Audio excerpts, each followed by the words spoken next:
प्यारे बच्चों, आपका फिर स्वागत है रे क्लासेस फिरोजाबाद में। कल हम लोग टॉपिक पढ़ रहे थे क्वांटम नंबर, है ना, लेकिन वो पूरा नहीं हो पाया था। और क्वांटम नंबर वाला जो टॉपिक पूरा नहीं हुआ था उसको आज पूरा करेंगे। और उसमें एक बात ध्यान देने की है, कल वाली थोड़ा इससे पॉइंट को रिपीट कर रहा हूं जिससे आज के टॉपिक से आप कनेक्ट कर पाए। ठीक, स्टार्ट कर रहे हैं। Quantum number. बेटा, क्वांटम नंबर क्या है? कल भी मैंने बताया था, वो नंबर जिनकी सहायता से किसी एटम में आप इलेक्ट्रॉन की एग्जैक्ट पोजीशन को समझा पाए, उन्हें बोलते हैं क्वांटम नंबर। जो क्वांटम नंबर होते हैं उसके लिए बात समझें कि हम जानते हैं शेल किससे मिलकर बनी है? सब शेल से। सब शेल किससे मिलकर बनी है? सब शेल मिलकर बनी है बेटे आपकी ऑर्बिटल से। ऑर्बिटल मिलकर बने हैं इलेक्ट्रॉन से, या यूं कह लो ऑर्बिटल के अंदर होते हैं इलेक्ट्रॉन्स। शेल का दूसरा नाम क्या होता है? ऑर्बिट। यहां पे बच्चे ध्यान दें, ऑर्बिट अलग वर्ड है, ऑर्बिटल अलग वर्ड है। कल मैंने बताया था शेल को तो आप स्ट्रीट मान लो, यानी कि गली। तो सब शेल जो है इसे मान लो आप हाउस। ऑर्बिटल को मान लो रूम, और जो इलेक्ट्रॉन है उन्हें मान लो पर्सन जो उस रूम के अंदर रह रहे हैं। ये गली, ये मकान, ये कमरे, और ये उसके अंदर रहने वाले आदमी और औरत। ठीक, अब जरा कल की बात पे रिपीट आओ। सब शेल 4 टाइप की थी। सब शेल कितने टाइप की थी? 4 टाइप की। पहली थी एस, दूसरी पी, तीसरी डी, चौथी एफ। एस में एक ही ऑर्बिटल होती है, पी में 3 ऑर्बिटल होती हैं, डी में 5 ऑर्बिटल होती हैं, और एफ में 7 ऑर्बिटल होती है। एस में कितनी होती है? 1। एस वाले घर की कोडिंग है 0। L0 का मतलब एस सब शेल, L1 का मतलब पी सब शेल, L2 का मतलब डी सब शेल, L3 का मतलब एफ सब शेल।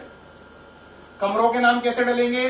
घर का नंबर है 3, तो कमरों की नंबरिंग -3, -2, -1, 0, +1, +2, +3।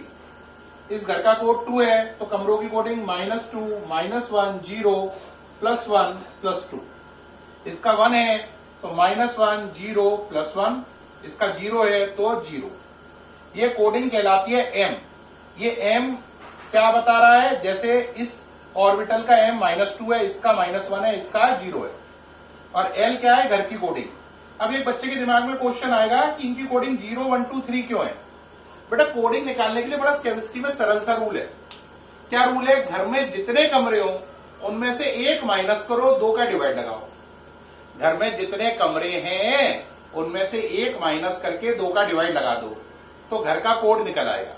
जैसे देखो, इस घर में कितने कमरे हैं? 7। 7 में से 1 माइनस करो, 6।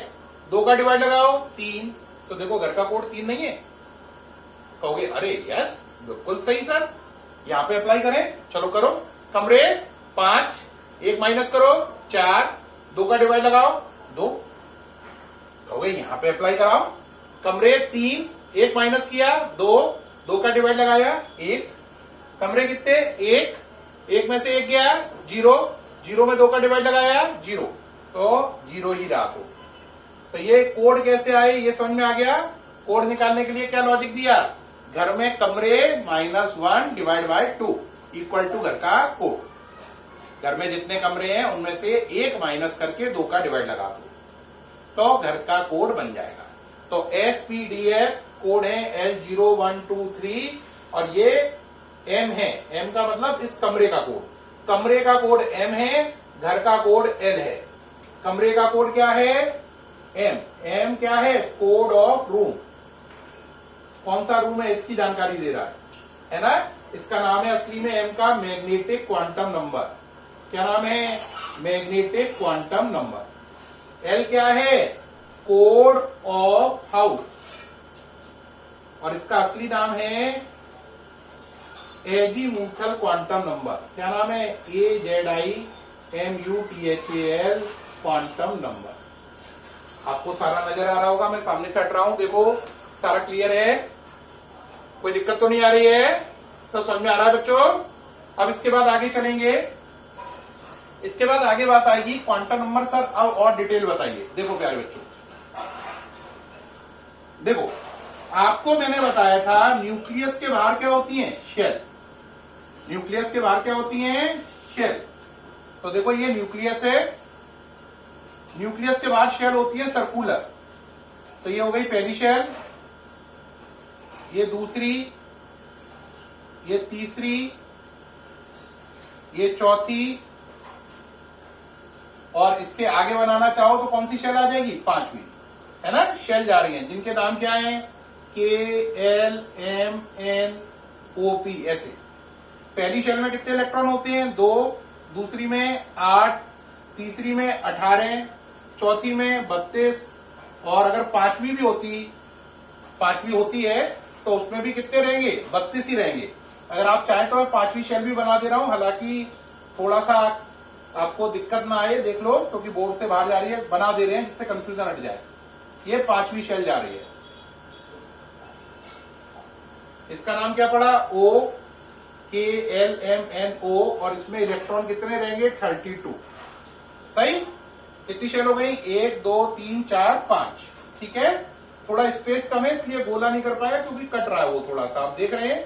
इससे पैनिक होने की जरूरत नहीं है, कंटेंट पे कोई असर नहीं पड़ेगा। अब चले, पहली शेल में 2 इलेक्ट्रॉन है, तो बस केवल S ले लो, क्योंकि आपको मालूम है एक रूम में कितने लोग ठहर सकते हैं, 2, एक क्लॉकवाइज एक एंटी क्लॉकवाइज। तो देखो एक S ले ली, उसके अंदर 2 इलेक्ट्रॉन रोक दिए, देखो काम बन गया। अब कितने लोग रोकने हैं, 8 लोगों के लिए लेने होंगे 4 रूम। कितने रूम, 4। तो एक S को ले लो और 3 P को ले लो, यानी कि S सब शेल ले लो 1 रूम, P सब शेल ले लो 3 रूम। टोटल रूम कितने हो गए, 4। लोग कितने ठहरेंगे, 8, 2 4 6 8। क्या बात समझ में आई या नहीं आई। पहले में कितने हैं, 2, तो 1 कमरा, दूसरे में 8, तो 4 कमरे। 4 कमरे में घर कितने लग गए, 1 घर 2 घर 2 लगे, कमरे 4 हो गए। अब इसके वो कर दो, ये कौन सी शेल है, पहली, और ये घर कौन सा है, S, तो इसका नाम पड़ा 1S। ये दूसरी शेल है, S है, तो 2S, ऐसी इसका नाम क्या पड़ेगा, बोलो, 2 और P। ये क्लियर हो रहा है। अब चलो कितना है, 18 पे बताओ क्या करोगे। 18 लोग हैं, 9 कमरे। अब 9 में से 1 कमरा कौन देगा, S, 3 कौन देगा, P, और 5 कौन देगा, D। 5 3 1 मिलाकर 9 हो गए। करके देखो, S, 1 कमरा S ने दिया, इसका नाम पड़ा 3S, 2 लोग इसमें ठहर गए। P ने दे दिए 3 कमरे, P वाले घर में कितने कमरे मिल गए, 3, 3P, 6 लोग इसमें ठहर गए। तो लोग ठहर गए 8, घर हो गए 2। अब फिर आपने D वाला घर लिया, D वाला घर बड़ा है, क्योंकि उसमें रूम कितने हैं, 5। कितने रूम हैं, 5, तो इसका नाम पड़ा 3D। रूम 5 है, तो 2 4 6 8 10 लोग ठहर गए। कितने लोग ठहर गए, 10। तो आपने देखा इस तरीके से, इसमें 2 लोग के लिए 1 कमरा, इसमें 8 लोगों के लिए 4 कमरे, इसमें 18 लोगों के लिए 9 कमरे। अब इसमें आया 32। अब 32 कैसे हो, देखो, S 1 कमरा, P 3 कमरे, D 5, और F में 7। सारे कमरों को जोड़ो, 1 और 3 4 और 5 9 और 7 16, 16 कमरे हो गए। अगर SPDF को ले लो सबको, तो 16 कमरे। 16 कमरे में कितने लोग ठहरेंगे, 32। तो देखो जरा, पहले लिया S, 2 लोग ठहरा दिए, फिर लिया P, कितने लोग ठहराए, 6, इसका नाम 4S, इसका नाम 4P। फिर लिया D, कितने लोग ठहराए, 10, 1 2 3 4 5 6 7 8 9 10, इसका नाम 4D। फिर लिया आपने क्या, 4F, इसमें कितने रूम है, 7, कितने लोग ठहराए, 14, 1 2 3 4 5 6 7 8 9 10 11 12 13 14 एक ऐसा कर दिया। ओके रहा या नहीं? अब आया ओ, इसमें भी कितना है 32, तो सेम ही आएगा। एस वाला ले लो, इसमें 2 नाम पड़ा 5s, फिर 5p ले लो, इसमें कितने हो गए 6 1 2 3 4 5 6, फिर 5d ले लो, इसमें कितने हो गए 10 10 करो 1 2 3 4 5 6 7 8 9 10, और फिर क्या आया 14 वाला 1 2 3 4 5 6 7, ये हो गया 5f 1 2 3 4 5 6 7 8 9 10 11 12 13 14, ये 14 लोग हो गए। अब इस समय देखो आपने कितने इलेक्ट्रॉन यूज किए, देखो कितने इलेक्ट्रॉन बने हुए इसमें, देखो 2 + 8 10, 10 + 18 2 और 8 को मिला के 10 और 18 28, प्लस 32 60 प्लस 32 92, तो इस समय 92 इलेक्ट्रॉन्स मैंने शो किए हैं। कितनी शेल यूज करी है 5, तो क्या आपको इस डायग्राम में साफ नजर आ रहा है 5 शेल यूज की गई हैं और 92 इलेक्ट्रॉन यूज कर लिए मैंने, हाँ या ना, पक्का ना? अब यहां पर एक बच्चे के दिमाग में क्वेश्चन आएगा कि सर जब आप खाने डी में पी में खाने 3 है, तो आपने देखा होगा मैं कैसे करता हूं 1 2 3 फिर 4 5 6, आपने देखा होगा मैं कभी ऐसा नहीं भरना चाह रहा हूं कि 1 2 3 4 5 6, अलग अलग करके बनेंगे 1 2 3 4 5 6, ये गलत है 1 2 3 4 5 6, इसके पीछे वजह होती है हुंड प्रिंसिपल। क्या होता है हुंड प्रिंसिपल, यानी कि हर ऑर्बिटल में पहले एक एक एक भरो फिर पेयरिंग करो, इस बात को बोलते हैं हुंड का नियम, हुंड प्रिंसिपल। इसकी डिटेल बाद में भी आएगी, बहुत डिटेल करूंगा, अभी मैंने बता दिया है कि इलेक्ट्रॉन कैसे बनना 1 2 3, ऐसे नहीं करना 1 2 3 4 5 6, कैसे 1 2 3 4 5 6, वजह हुंड प्रिंसिपल, और इसकी डिटेल अभी बाद में देंगे, अभी यहां पे थोड़ा समझा के छोड़ना है, नहीं तो टॉपिक पूरा नहीं हो पाएगा। इसको मिटालना हो, हुंड प्रिंसिपल के चक्कर में बताया था, अब इसे मिटाल के सही कर दिया शेल को वापस। अब चलो भाई, अब मान लो 92 इलेक्ट्रॉन है, अब तुम जो चाहते हो वो इस इलेक्ट्रॉन से मुलाकात चाहते हो, किस वाले से, इस वाले से, तो बताओ मैं क्या लिखूंगा, मैं लिखूंगा 1 2 3, थर्ड शेल में जाओ, तो मैं लिखूंगा n = 3, थर्ड शेल में आ गए तो आप समझ गए 1 2 3, थर्ड सर्किल में आ गए। अब ये घर पे क्या लिखा है डी, कितने कमरे हैं 5, 5 में से एक गया 4, 2 का डिवाइड लगा 2, तो घर का कोड 2 हो गया, तो इस घर का कोड क्या हो गया 2, अब 2 हो गया, अब इस कमरे का कोड करो -2 -1 0 +1 +2, कमरे का कोड क्या हुआ बोलो -2, तो m = -2।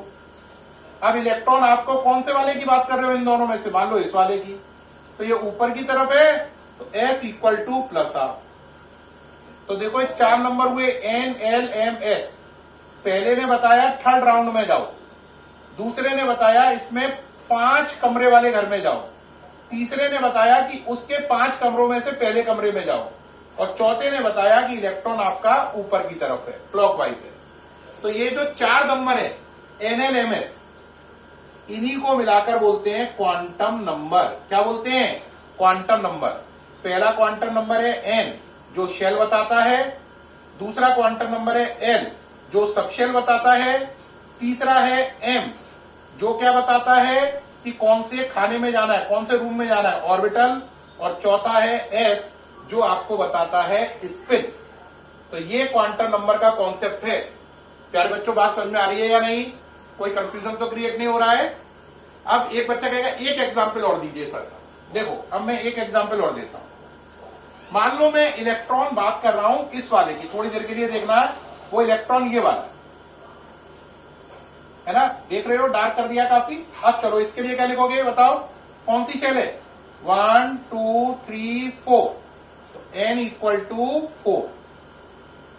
अब इसमें कौन सा घर है ये 5 कमरों वाला, तो 5 में से एक गया 4 डिवाइड बाई 2 2, घर का कोड हो गया 2, अब इसमें कमरा कौन सा है? तीसरा, तो ये -2, -1, 0, +1, +2, तो कमरे का कोड क्या हो गया? 0। और इलेक्ट्रॉन कैसा है? नीचे की तरफ, तो S = -12। तो ये 4 नंबर से आप इस इलेक्ट्रॉन को पहचान पाए। तो ये चारों नंबर मिलाकर कहलाएंगे क्वांटम नंबर। तो क्वांटम नंबर कितने हैं? 4, N, L, M, S। पहले का नाम है प्रिंसिपल क्वांटम नंबर, दूसरे का एजीमुथल, तीसरे का मैग्नेटिक और चौथे का स्पिन क्वांटम नंबर होता है। पहला शेल बताता है, दूसरा घर यानी सबशेल, तीसरा रूम यानी ऑर्बिटल और चौथा उसमें इलेक्ट्रॉन कैसे घूम रहा है, क्लॉकवाइज या एंटी क्लॉकवाइज। वीडियो बहुत बड़ा हो रहा है, इसकी और डिटेल बतानी है, लेकिन नेक्स्ट वीडियो में मिलेंगे। Okay, bye.